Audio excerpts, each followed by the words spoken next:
Hello viewers, स्वागत है आप सबों का मेरे चैनल पे इलेक्शन स्पेशल क्लास में। इतने दिन तक साथ चलते चलते आप समझ गए होंगे कि हमने इलेक्शन के प्रति अवेयरनेस बढ़ाने के लिए क्लास 9th के इलेक्टोरल पॉलिटिक्स का सहारा लिया है, ताकि बच्चों की पढ़ाई भी हो जाए और साथ ही साथ एक अवेयरनेस भी आ जाए लोगों में कि इलेक्शन में हर स्टेप पे क्या क्या होता है। तो इलेक्शन के बारे में समझते समझते हम लोग इलेक्शन कैंपेन तक पहुंच चुके थे और इलेक्शन कैंपेन यानी कि प्रचार प्रसार के बाद कौन सा स्टेप आता है।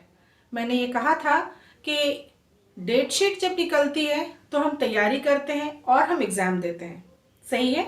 ठीक उसी तरह से अनाउंसमेंट ऑफ डेट होता है इलेक्शन का, कैंपेनिंग की जाती है जो कि उनके लिए तैयारी होती है, और फिर डेट ऑफ पोलिंग होती है।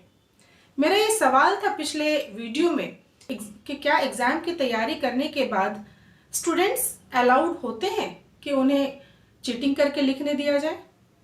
बिल्कुल भी नहीं, बिल्कुल भी नहीं।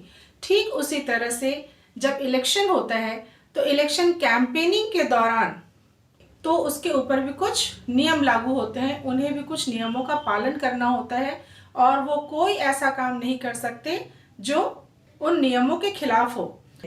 तो वो क्या नियम होते हैं, तो आइए हम चर्चा करते हैं कोड ऑफ कंडक्ट। तो डेमोक्रेसी में सबसे बेहतर बात यह होती है कि जितने भी पार्टीज हैं और जितने भी कैंडिडेट्स हैं जो इलेक्शन फाइट कर रहे हैं उनको फ्री छोड़ दिया जाए इलेक्शन करने के लिए, ताकि वो अच्छे से इलेक्शन कैंपेन कर सकें। लेकिन यदि उन्हें पूरी तरह से फ्री छोड़ दिया जाएगा तो फिर वो मनमानी करेंगे। तो वो मनमानी ना करें, यानी पॉलिटिकल पार्टीज एंड कैंडिडेट्स अपनी मनमानी ना करें। इसके लिए कई बार ये जरूरी हो जाता है कि जो इलेक्शन कैंपेन है उसको रेगुलेट किया जाए, उसको टाइट किया जाए, ताकि जितने भी कैंडिडेट्स हैं, जितने भी पॉलिटिकल पार्टी हैं, उन सबको इक्वल अपॉर्चुनिटी मिले कम्पीट करने की, इलेक्शन में हिस्सा लेने की, इलेक्शन के लिए कैंपेनिंग करने की और इलेक्शन के लिए वोट मांगने की बराबरी से छूट मिले सभी को। ऐसा ना हो कि किसी को ज्यादा मिल रही है और किसी को कम मिल रही है। तो सबसे पहली बात यह है कि इलेक्शन कैंपेन के दौरान ब्राइब करना या थ्रेट देना वोटर्स को बिल्कुल भी अलाउड नहीं है। यानी कोई भी कैंडिडेट किसी भी वोटर को घूस नहीं दे सकता या फिर धमकी नहीं दे सकता कि भाई आप हमारी पार्टी को वोट दीजिए। ऐसा करना बिल्कुल ही गलत है। दूसरी बात कि धर्म के नाम पे किसी से भी वोट नहीं मांगा जा सकता। वोटर को आप ये नहीं कह सकते कि भाई हम इस धर्म के हैं इसीलिए हमें वोट कीजिए, या हम इस धर्म के हैं इसीलिए हमें वोट कीजिए। ये बिल्कुल भी अलाउड नहीं होता है। ये सारे रिस्ट्रिक्शंस हैं। और कैंपेनिंग के दौरान गवर्नमेंट रिसोर्सेज को यूज करना भी रिस्ट्रिक्टेड होता है, यानी कि मना होता है। और सबसे अहम बात आती है पैसों की, क्योंकि आप देखते हैं कि इलेक्शन के दौरान बहुत सारे पैसे खर्च होते हैं। इसको रेगुलेट करने के लिए नियम बनाया गया है कि जब लोकसभा का इलेक्शन हो, तो किसी भी एक कॉन्स्टिट्यूएंसी की बात हो रही है कि जब लोकसभा का इलेक्शन हो तो 25 लाख से ज्यादा खर्च नहीं कर सकते, और यदि राज्य विधानसभा का इलेक्शन हो तो 10 लाख से ज्यादा पैसे खर्च नहीं कर सकते हैं कैंडिडेट या पार्टी। तो चलिए कोड ऑफ कंडक्ट को भी समझ लेते हैं। कोड ऑफ कंडक्ट क्या है? कोड ऑफ कंडक्ट में किन चीजों का पालन करना पड़ता है, ये सारी चीजें जो मैंने आपको बताई ये उन्हें अलाउड नहीं होता है इलेक्शन कैंपेन के दौरान, और कोड ऑफ कंडक्ट में उन्हें इन्हीं चीजों का पालन करना होता है। चलिए देखते हैं पहला पॉइंट क्या है।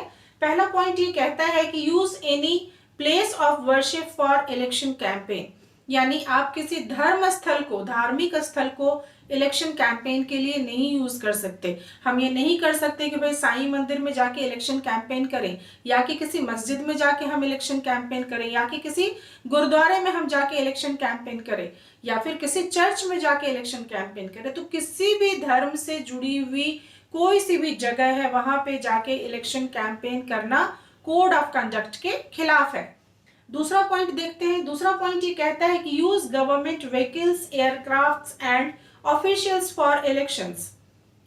जाहिर सी बात है कि गवर्नमेंट के जितने भी रिसोर्स हैं, जो अभी भी मैंने कहा था, उनको आप इस्तेमाल नहीं कर सकते। आप सरकारी गाड़ी लेके अपने इलेक्शन कैंपेन नहीं कर सकते, आप सरकारी एयरक्राफ्ट से अपनी इलेक्शन कैंपेन नहीं कर सकते, और ना ही सरकारी अफसरों को इलेक्शन कैंपेन में लगाया जा सकता है। और तीसरा पॉइंट है जो कि बहुत ही महत्वपूर्ण है, वो ये कि once elections are announced, minister shall not lay foundation stone of any project take any big decisions, policy decisions, or make any promises of providing public facility। ये एक तरह का ब्राइब ही है, ये एक तरह की घूसी है। यानी कि एक बार जब इलेक्शन का डेट अनाउंस हो गया है, उसके बाद जो कैंडिडेट्स हैं या जो पार्टीज हैं जो इलेक्शन फाइट कर रही हैं, जो इलेक्शन कॉन्टेस्ट कर रही हैं, वे लोग किसी भी तरीके का पब्लिक वेलफेयर काम नहीं कर सकती हैं, ना ही किसी से वादा कर सकती हैं कि भाई हम ये बनाएंगे या हम ऐसा करेंगे, क्योंकि ऐसा करना कोड ऑफ कंडक्ट के खिलाफ है। तो इन कोड ऑफ कंडक्ट्स का पालन करना निहायत जरूरी है, क्योंकि तो यदि किसी पॉलिटिकल पार्टी ने या किसी कैंडिडेट ने इस कोड ऑफ कंडक्ट का पालन नहीं किया तो उनके चुनाव को निरस्त किया जा सकता है। यदि वो चुन के आ भी गए हैं, यदि वो इलेक्टेड हो भी गए हैं, तो कोर्ट जो है उनके इलेक्शन को पूरी तरह से निरस्त कर सकता है। तो ध्यान रखें, 7 चरणों में अभी यूपी का इलेक्शन चल रहा है और अलग अलग चरणों में अलग अलग डेट पे पोलिंग हो रही है। बीच में इलेक्शन कैंपेनिंग का टाइम मिल रहा है, तो उस इलेक्शन कैंपेनिंग के समय इन कोड ऑफ कंडक्ट्स का पालन करना निहायत जरूरी है।